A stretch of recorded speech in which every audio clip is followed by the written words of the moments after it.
What is good, y'all? Welcome back to the Puncher's Point. And new IBF heavyweight champion Daniel Dubois pulls off the stunner, possibly the biggest upset of the year, in defeating Anthony Joshua. Now, obviously, if y'all saw the fight, it's pretty self-explanatory. Anthony Joshua got his ass kicked in there. Let's be real. And a lot of us, especially us on here, we were hyping him up. And we were basically saying, Anthony Joshua, with the way he's been fighting, he could be the new undisputed champion.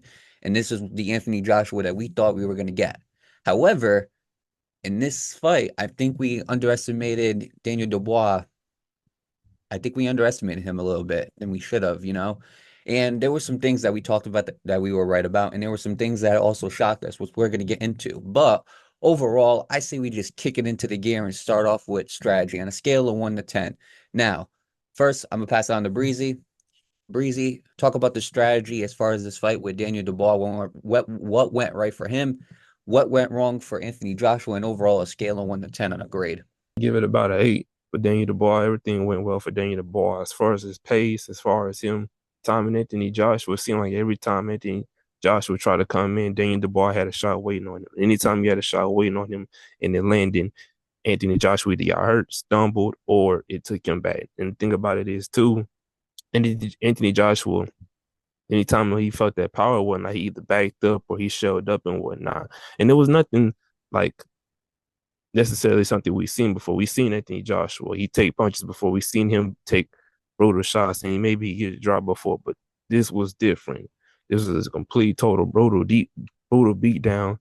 And then it seemed like there was anything that Anthony Joshua could have did, he couldn't necessarily do it. Even if Anthony Joshua tried to take his time and pace himself and try to come in with those shots. Not necessarily anything that Joshua did wrong, but more so about the fact of Daniel Dubois being that problem, being that big threat in those early rounds, like we touched upon in the breakdown and like we touched up before in the past. In the early rounds, Daniel Dubois is a beast. When those first early rounds goes, it's anything can go. I mean, and he has the power to end it all in the early rounds. So I don't think it's necessarily nothing wrong with necessarily what Joshua did, but you could tell when Dubois was laying those big shots on him, Anthony Joshua felt every single big shot and felt every single shot that landed. So I give it about an 8.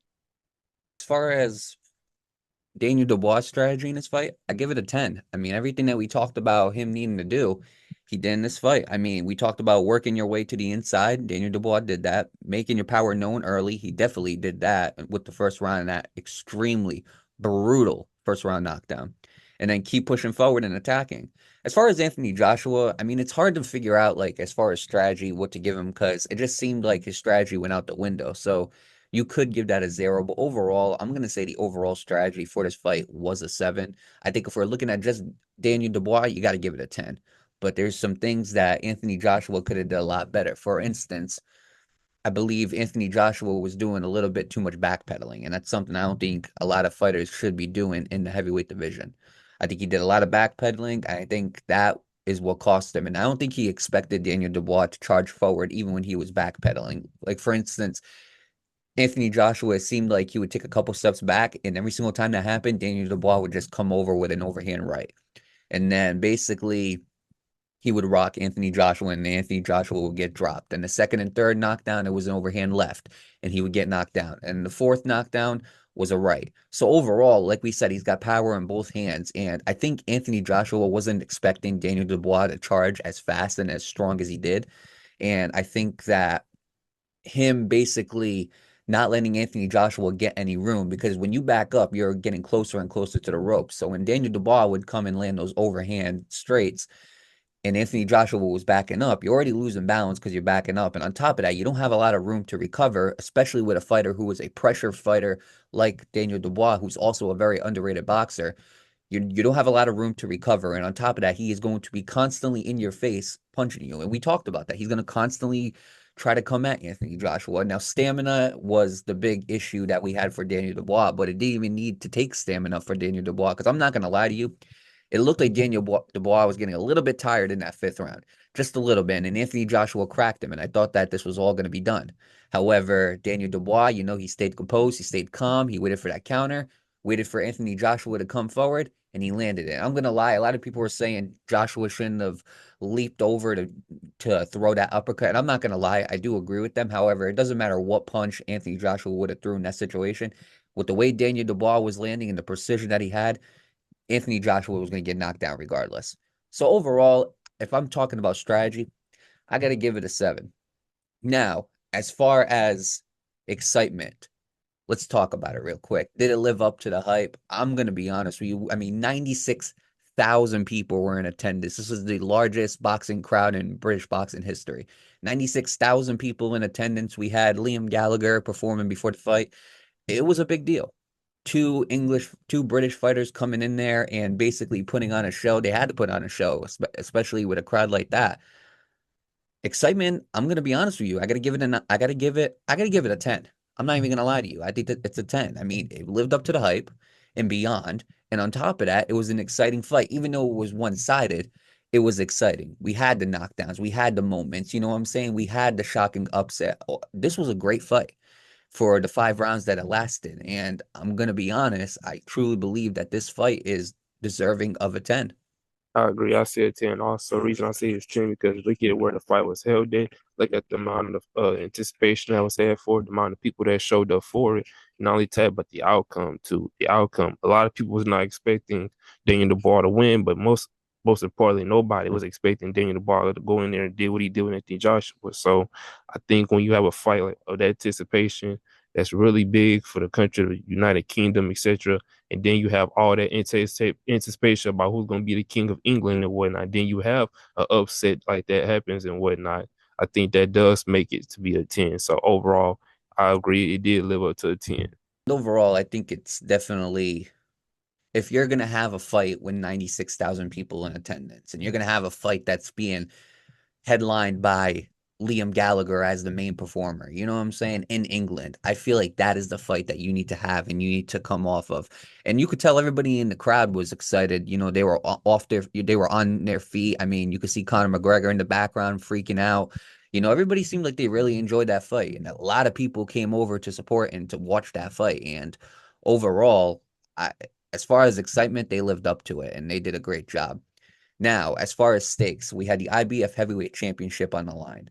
Now, Alexander Usyk is not undisputed heavyweight champion no more. So the winner of this fight was going to get the winner of Fury and Usyk. And if Usyk wins, then whichever guy would have won, which now we know is Daniel Dubois, he would have got his rematch and his get back, or he would have had a chance to get his redemption against Alexander Usyk. As far as the stakes that are on the line, I'm gonna give it a 9. I'm not gonna give it a 10 yet because we don't know the result of Usyk and Tyson Fury, and I think that matters. Now, the reason why I'm gonna give it a 9 is because we have the IBF Heavyweight Championship on the line. For Daniel Dubois, he's been the IBF Interim Champion. You know, it seemed like everybody was getting their shot at that heavyweight championship except for him, besides, you know, the first match that he had with Usyk. It seemed like he had a long way to go before he could get back over there, you know, and it doesn't, and if you look at it on paper, it really wasn't a long way to go. I mean, he fought Filip Pergovic and then he fought Jarrell Miller, but it just felt longer than expected, you know. And then you got guys that were on the come. Tyson Fury and Usyk had their fight for undisputed. Everybody was talking about Deontay Wilder at one point. Anthony Joshua with the role he has been on. It just seemed like everybody was kind of cutting in front of Daniel Dubois in that line. And when Daniel Dubois got his opportunity at Anthony Joshua, which by the way, if he was an IBF interim champion, then he wouldn't have got that shot. Let's be real, okay? Because it was Hrgovic and then Daniel Dubois beat Hrgovic. But if Daniel Dubois was not IBF interim champion, he wouldn't have had that shot against Anthony Joshua. They would have gave it to somebody else, and who knows what we're talking about now. But because he was the interim champion, he got that shot and he got that spot, and he made the best of his opportunity. So overall, if we're talking about stakes, I mean, the stakes were high for both fighters, but I mean, stakes for Daniel Dubois skyrocketed. And on top of that, I truly believe that he lived up to, you know, what was he lived up to, you know, the pressure that was put upon him. And on top of that, as far as the stakes, he won a lot tonight. So I gotta give it a 9. The only reason why I don't give it a 10, Usyk and Fury hasn't fought yet. So it's a possible chance that he might fight Fury instead of Usyk, but we're gonna have to wait and find out. They give it about an 8. I say that because the reason why I give it an 8 because we still don't have the final answers to what's next in line, even after Fury and Usyk too. But the reason I give it about 8 is because this has been the most that the heavyweight division has been popping. The last time the heavyweight division was this active or popping was when Wilder was champion, and that was pretty much a long time ago. So the fact that the heavyweight division is back going, and you got names like Usyk, Joyce, Daniel Dubois, you got Usyk up there and whatnot, names like Jared Anderson, Big Baby Miller, all kinds of names out there. So I think now this is probably the time where the heavyweight division you kind of jump back into one of those talks to being one of the most active, stacked, popping divisions ever. As long as they can keep this role going and keep making the best fights happen and whatnot, I think they have a great chance of making that happening. But I give it about 8. This is the most we've talked about the heavyweight division as far as I'm concerned, aside from the past times with Wilder and whatnot. So I give it about an 8. The impact, I got to give it a 10. I have to, because just because of what they were going into. Again, I'm going to say it one more time. 96,000 people attending a boxing fight in Wembley. I mean that alone would be an 8 even if there was no title. You put the IBF title on the line. Now all of a sudden I think that bumps it up to a 10. And the fact that Daniel Dubois won in front of 96,000 people, that will be probably the biggest moment in his boxing career. He could win undisputed, and I still think this moment would be much more important. So with that being said, I got to give it a 10. The impact that this fight had is huge in my opinion, because now we have an IBF champion. Now we could potentially get Usyk versus Dubois too. We could get Dubois versus Tyson Fury, another one at Wembley Arena, in Wembley Stadium, excuse me. And now all of a sudden, Daniel Dubois, after this fight, I think he's going to start becoming a household name. And it's crazy because this is a guy that we viewed as awkward. We looked at him, we overlooked him. Everything, we knew he was good, but we just thought he was a B class fighter, and he proved everybody wrong. Now, I hate to say it, but he's a top three heavyweight. You know what I'm saying? I really don't hate to say it because I don't dislike Dubois, but he's a top three heavyweight right now. It's Usyk, Fury, and him. Those are the top three, and I don't think you could put anybody else above those three. I mean, I just think overall, Daniel Dubois, I mean, the impact that this fight had is insane. And the fact that Daniel Dubois lived up to not the hype, because nobody really thought he was going to win, but the fact that Daniel Dubois had all that pressure on him, and a lot of guys would have just choked under that pressure in general before the fight even started. 96,000 people watching you. Everybody thinks you're going to lose. You're going up against Anthony Joshua, who's a two-time heavyweight champion. Nobody thinks you even have a shot at winning this fight. They saw the face-offs that you guys had, and they just looked at you as a joke. And Daniel Dubois said, I'm going to go in there, I'm going to shock the world, and I'm going to put the whole entire heavyweight division on notice. In my opinion, Daniel Dubois, this fight had a huge impact on the heavyweight division, and Daniel Dubois made himself a household name. So you know what? Give it a 10. Give it about a 9. The only reason I'm up it up to the 10 is because I don't necessarily trust things like this until things get made official. Because usually when things like this happen, they try to switch things around and make this person champion and try to take away this title because this fighter maybe moved up or because this fighter did something.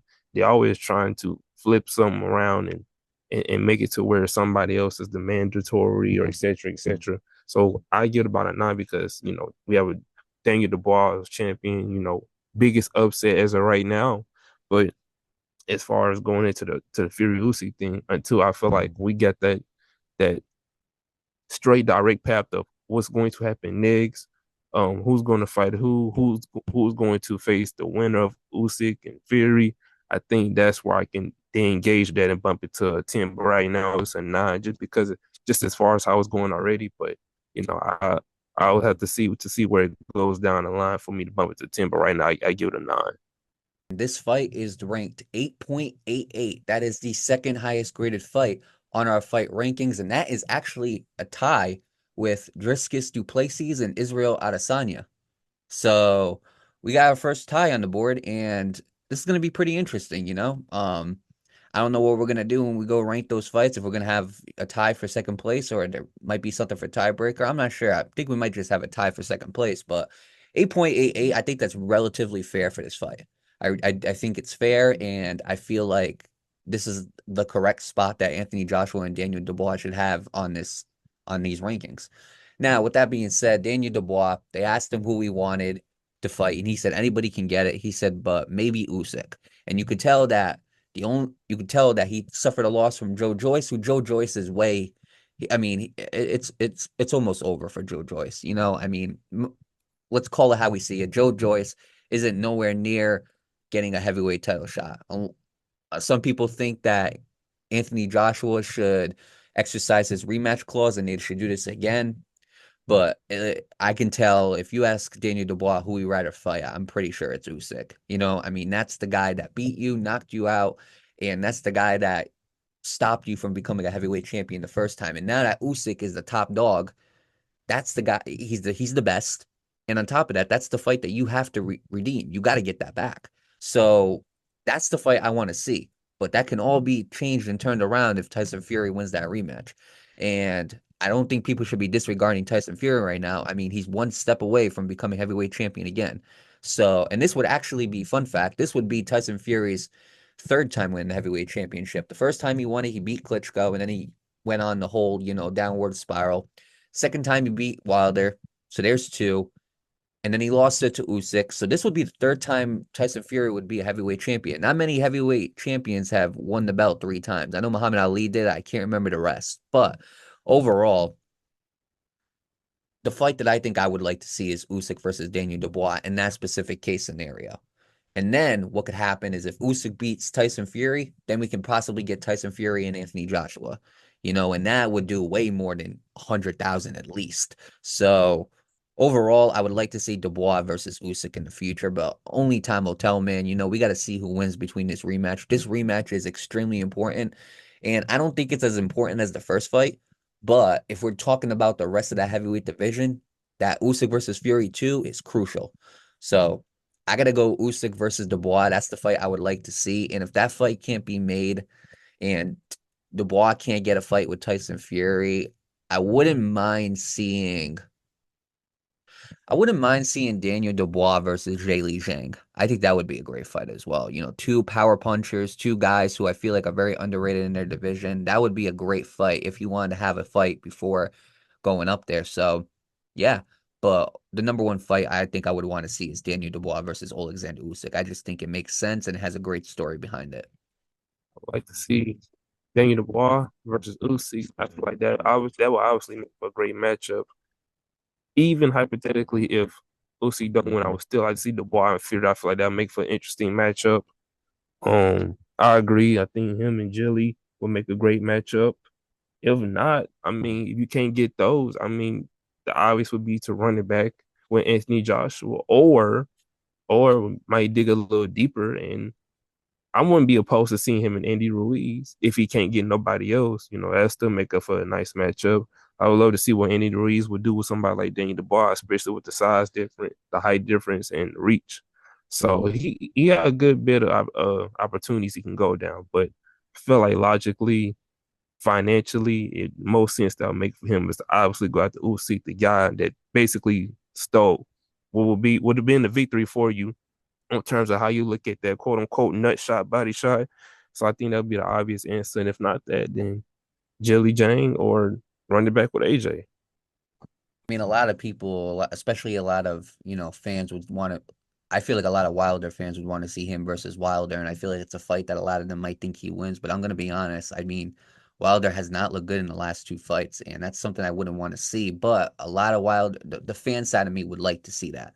However, I think we basically covered the possible matchups: him versus Usyk, him versus Fury, him versus Anthony Joshua too. I mean, Zhilei Zhang, I think would be a great. I think if he can't get that Usyk fight done, I think Zhilei Zhang should be the one.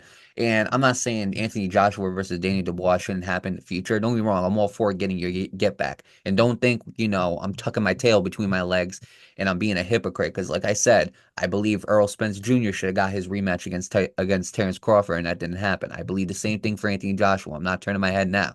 I just think that Anthony Joshua might need to start going back to the drawing board and start, building himself back up before he goes and fights Daniel Dubois again. I don't think he should go there a second straight. I don't think Daniel Dubois should be his next opponent. I think he needs to kind of, build himself up again before he gets that shot at Daniel Dubois. But overall, Usyk and Dubois, I feel like, is the number one fight that needs to be made. And I think that's the fight that Daniel Dubois wants inside of him. So overall, we're just gonna have to see what happens, And this was a great fight, a great event. Obviously, shout out to Riyadh Season. They did their thing again. Turkey Al-Sheikh, he's doing a great job of setting up these fights, setting them up in very different places, having a lot of diversity within the event. It's not like Top Rank where you got all the Mexican, Spanish fighters on one card, all the black fighters on one card, all the white fighters on one. It's not like that. He's having a lot of diversity, a lot of great fights that are on the undercard. And he's almost setting up these boxing cards like they're UFC events, these are cards that are so good that you want to see the fourth fight before the beginning fight on the main card, or you want to see the last fight on the prelims. These are great fights, and I think those are the fights that we should be aiming for in boxing, not just the main event, but in general. So with that being said, okay. We appreciate y'all for tuning into the Puncher's Point. Make sure y'all continue to tune into the Puncher's Point. We're gonna keep on giving predictions, post-fight reactions, updates, news, everything like that. Make sure you guys tune into the social media. We got some great content going on over there. Make sure y'all definitely tune into season 4. We got some great, great stuff going on for season 4.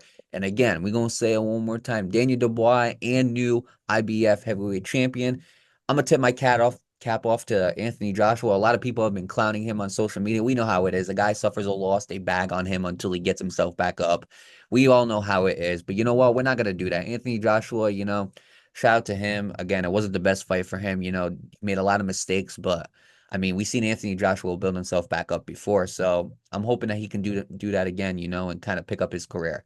But with that being said, make sure y'all continue to tune into the Puncher's Point. And last but not least, make sure y'all stay on point with the Puncher's Point.